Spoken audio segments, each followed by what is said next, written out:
Lisa Rubel, and I'm coming to you with month 10 of the Rainbow Kaleidoscope block of the month. So if you need a refresher, here's the quilt that we're working on. It's a block of the month, 12 different months, 12 different colors plus black and white, and then sashing and a border.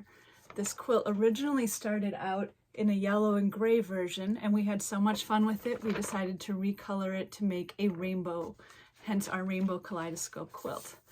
So this month we are working on block number 10, and our color for this block is an emerald green. You can see here with the black and white.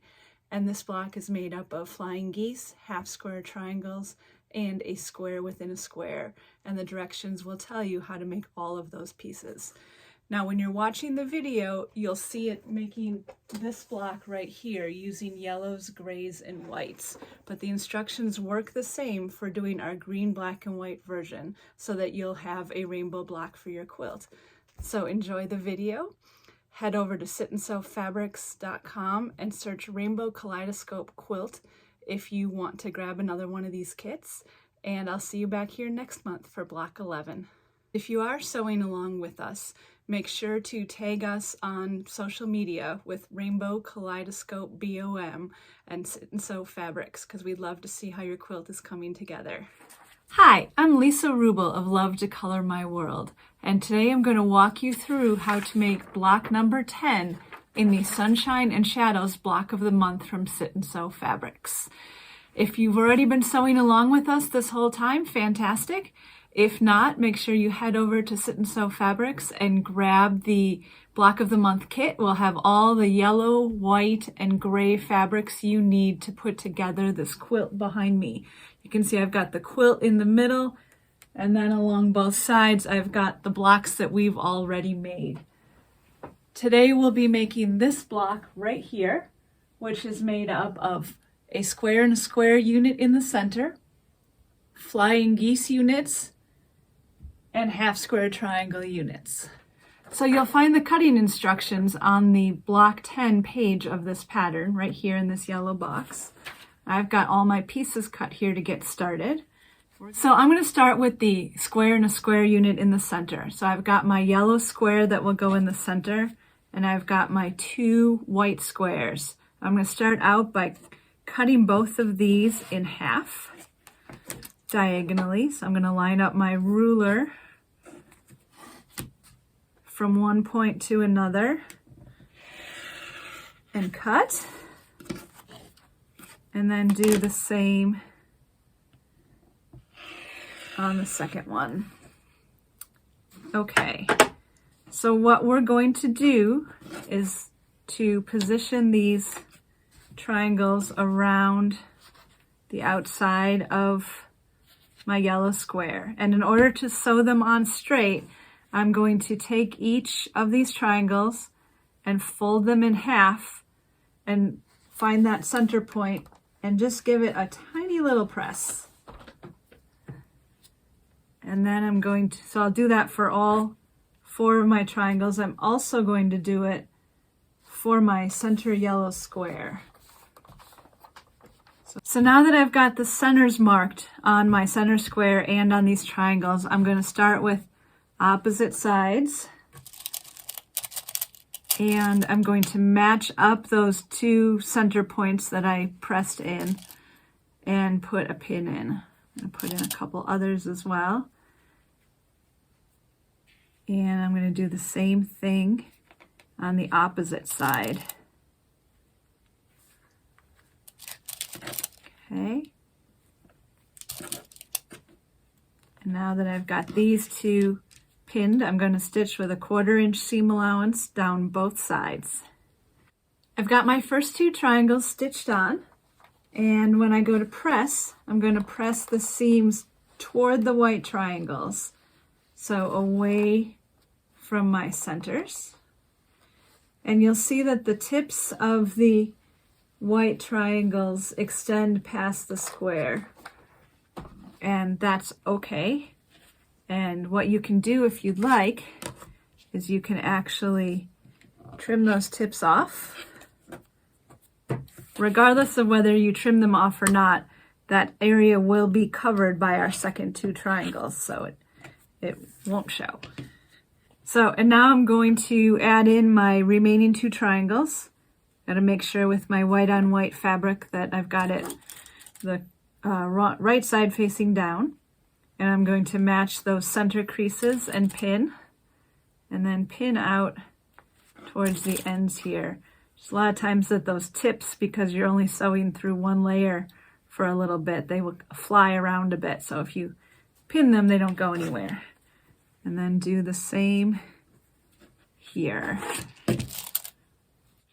Now I've got my remaining 2 triangles stitched on. I'm going to come over to my ironing board and press. And same way I'm going to press the seams out toward the white triangles. And then our last step with this center unit is to square it up.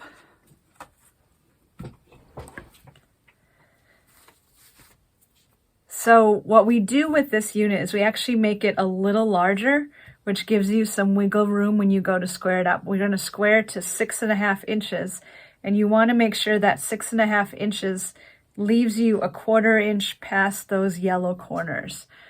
So I'm actually going to look at my ruler and get to about the 3.25 inch mark on all sides, and then down at the bottom it will be the 6.5. And then I'm going to trim 2 sides at a time and rotate and do the other 2 so that this unit measures to 6.5. And we've got that extra white on the edges, and that will end up in the seam allowance when we assemble the block together. So we've got our centerpiece all complete. The next unit that we're going to make are the half square triangles, and those go in the 4 corners of our block. So I've got 2 white squares and 2 darker gray squares. And I'm going to start out by drawing a diagonal line on the wrong side of both of my white squares. Okay. My marker is kind of a lighter blue, so you may not be able to see it that well, but got my line there. And then for each of them, I'm going to lay the marked white square on top of the gray square. And then I'm going to stitch a 1/4 inch on both sides of that marked line. And same thing on this one. So now that I've stitched a 1/4 inch on each side of my drawn line, I'm going to go back, put my ruler on that drawn line, and cut the units in half. And that will give me 2 half square triangle units. So I will do that with both. And then bring them over to my iron. We're going to press toward the dark fabric. And then our last step is to trim each half square triangle to 3.5 inches. So what you want to do is take the diagonal line on a square ruler and align it with your seam.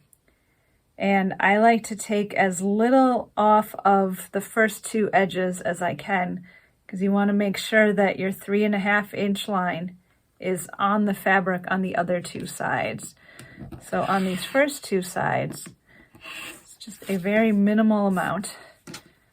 And then when I rotate it, I'm going to align that diagonal line on the seam again, but also the 3.5 inch marks on the edges of my half square triangle, and take a little bit off of there. So it's just a tiny bit that comes off, but it totally enhances the accuracy of your half square triangle. So let's look at one more. Going to align that diagonal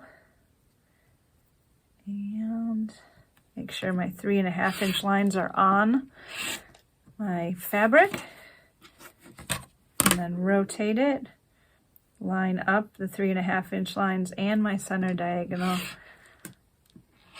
and trim. So I've got my center square, I've got my 4 half square triangle units, And the last units we need to make for the block are these flying geese.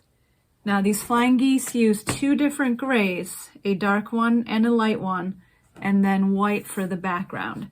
And the most important part of these blocks is to make sure that you've got the light and the dark gray on the correct sides of your background. So I am going to put down my white background, and I'm putting my light gray square on the left and my dark gray square on the right. So I'm just going to leave that one up there as a reminder while I make the other three to make sure that I don't get them mixed up. So I'm going to start out by drawing a diagonal line on the wrong side of my two gray squares for the unit, just like we did on the white squares for the half square triangle unit.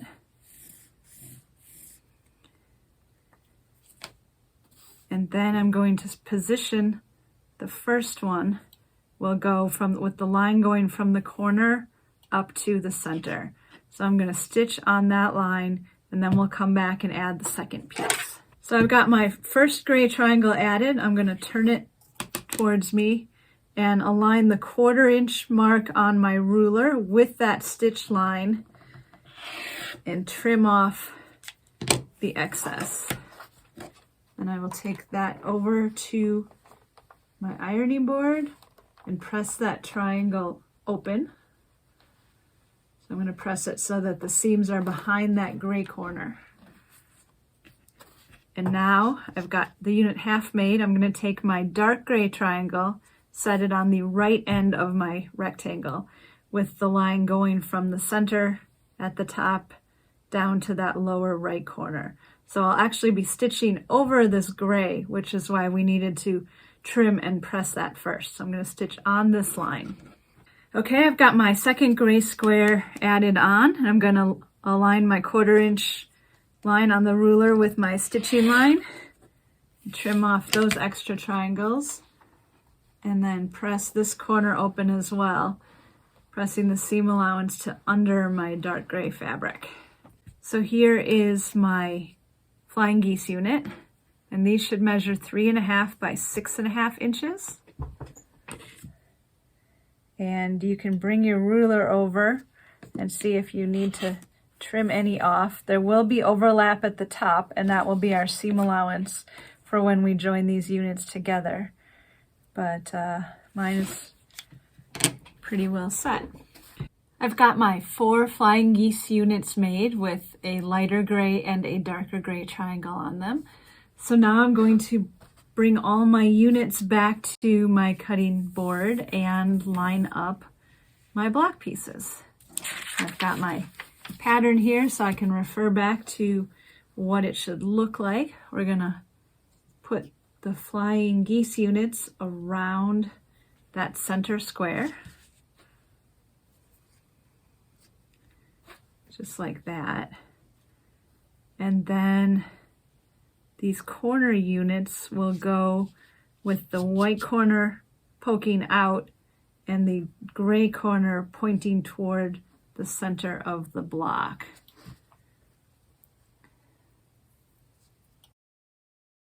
Okay, so the first thing I'm going to do is sew these 2 side units to my center unit. So I'm going to flip this over, and what you want to do is put your pin through the intersection of the seams for your flying geese unit, and then find that same spot on the center unit. And by aligning those units, you will end up with a great point.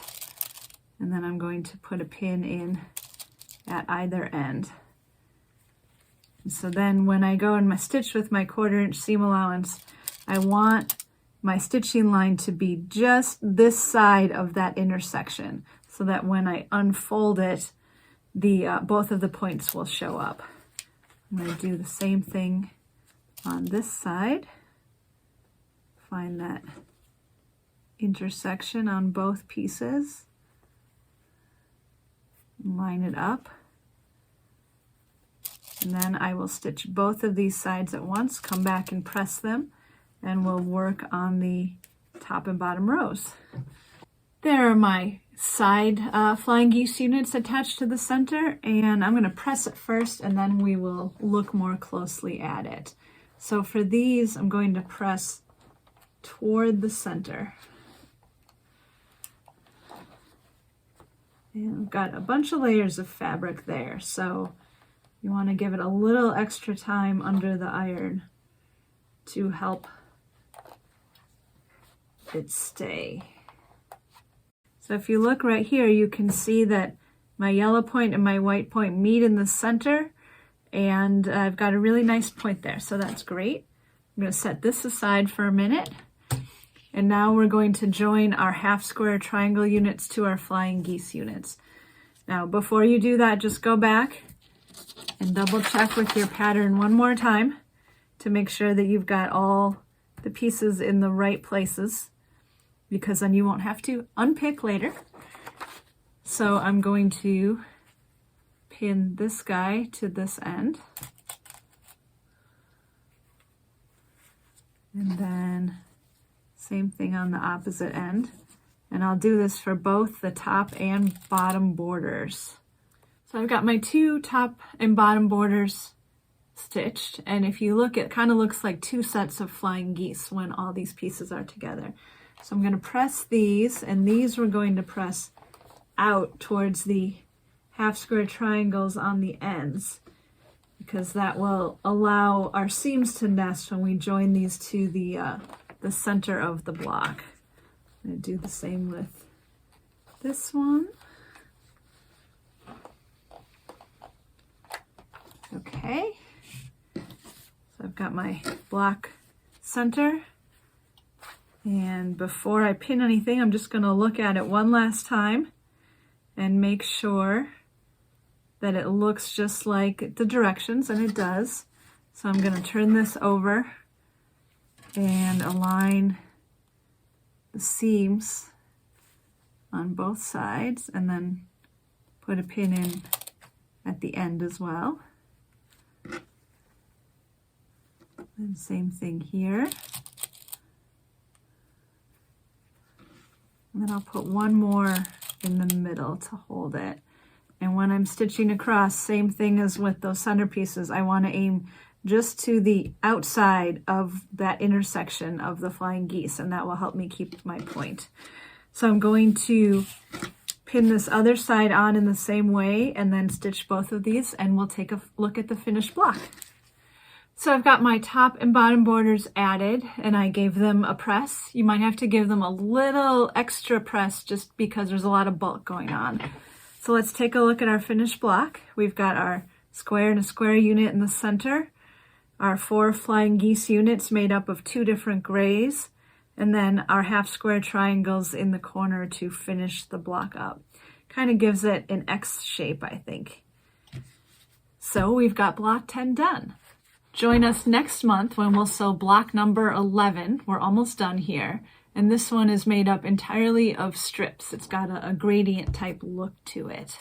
I look forward to seeing you for that block. And in the meantime, head over to Sit and Sew Fabrics and check out their variety of pre-cut fabrics and pre-cut kits as well, where all the cutting is done for you. See you next time.